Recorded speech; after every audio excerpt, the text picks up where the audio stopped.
Dobrodošli na kanal E-učim.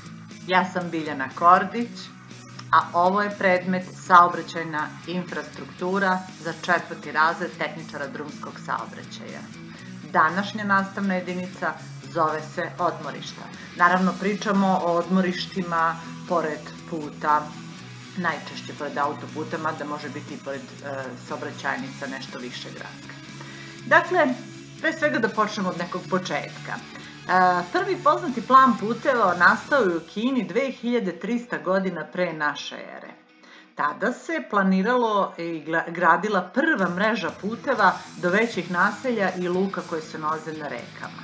Potom Persijski put gradi kralj Darije na Srednjem istoku u 5. veku pre nove ere. Pa onda taj put je poznat kao kraljevski put, a vreme putovanja na njemu je trajalo oko 3 meseca jer je bio dugačak 2600 km. I imao je izgrađene takozvane stanice, odnosno konačišta, izvore vode i mesta za noćenje sa čuvarima putnika i konja. I takva mesta su omogućavala promenu životinja koje su to vreme naravno bile glavno pogonsko sredstvo. I možemo ih smatrati prvim objektima u tom smislu i od kojih potiče zapravo pojam stanica i za koje vezujemo za ovakve objekte. Kasnije je organizovani razvoj motela, odnosno odmorišta, počeo početkom 20. veka u Americi, da bi se razvio sredinom 20. veka i doživeo nekakvu svoju, da tako kažem, kulminaciju. Kada govorimo o odmorištima, dakle ovde ih imamo dva primjera na slici, jedan je idealan, praktično kako bi trebao da izgleda ovaj gornje neko stanje stvari, da tako kažemo, na terenu.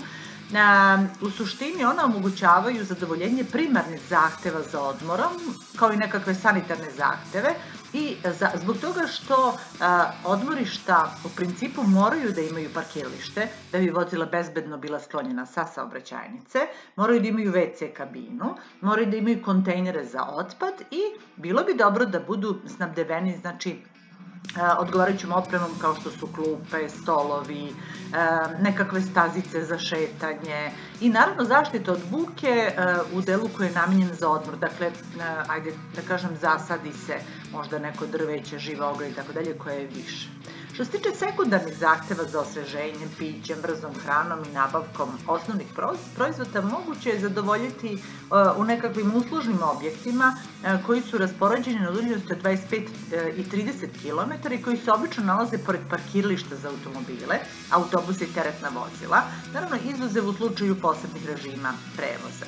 Ili se kombinuju recimo sa benzinskom stanicom, što je danas najčešći slučaj.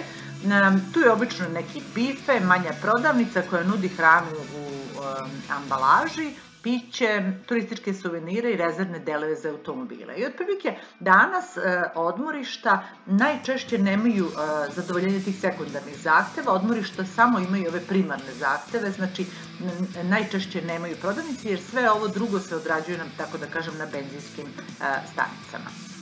Viši nivo usluge nude uslužni objekti pored autoputa koji su pored parkirališta i snabdevanja gore imaju recimo zatvorene restorane i terase u kojima se nudi raznovrsna topla hrana, po mogućnosti hrana koja je u kulinarskom smislu specifična za područje na kojem se sam restoran nalazi.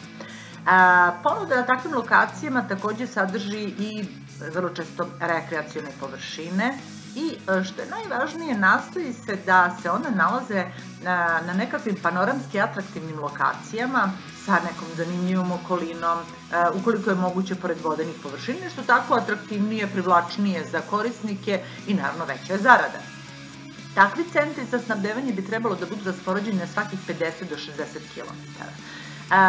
Najviši, naravno, nivo usluge pružaju uslužni objekti sa mogućnosti smeštaja u motelu, ali o tome na nekom od narednih časa. I u principu, kada imamo motel, onda to mora da bude na autoputovima na 80 do 100 km i po mogućnosti na onom delu da se prolazi kroz urbana područja.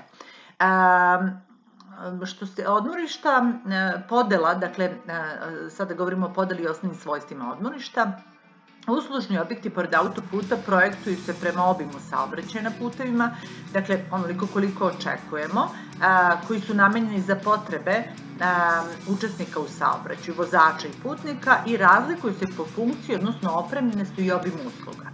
Odmorišta u suštini su najjednostavniji tip uslužnog objekta, pored autoputa, koja su namenjena za odmor i rekreaciju korisnika autoputa i tako ih definišemo.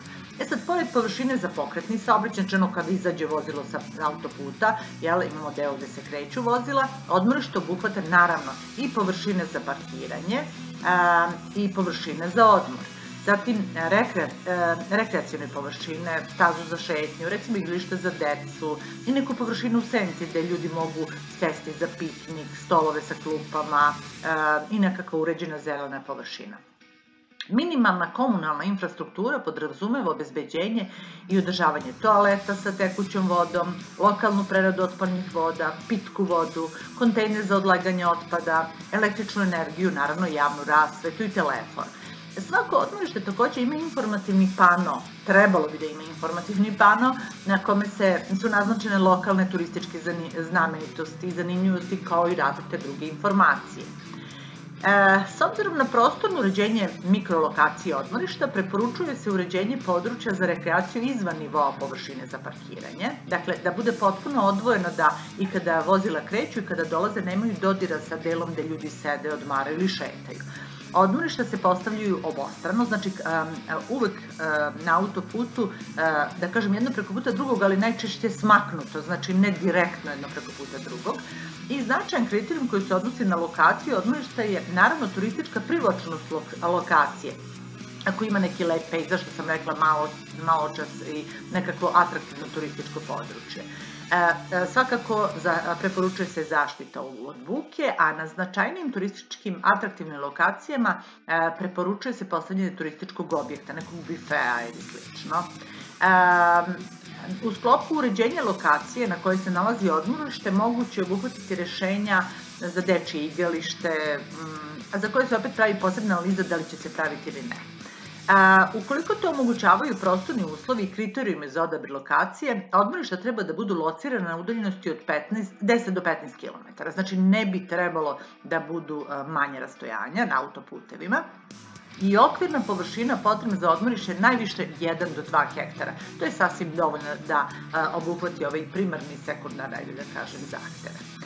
Odmorišta klasifikujemo na 3 tipa. Prvi tip predstavlja odmorišta sa sezonskom ponudom i tu kategoriju čine postojeća odmorišta koja su namenjena za putnički saobraćaj sa razdvojenim parking prostorima za putnička vozila i autobuse. Ovde vidite na slici kako je to razdvojeno. Najmanja su po površini, mesta za parkiranje se nalaze sa obe strane autoputa, to sam malo pre rekla, i na odmorištu se nalaze prenosni toaleti, kontejneri za odlaganje otpada, a na nekim eventualni bifeji koji su otvoreni isključivo recimo tokom letnje sezone.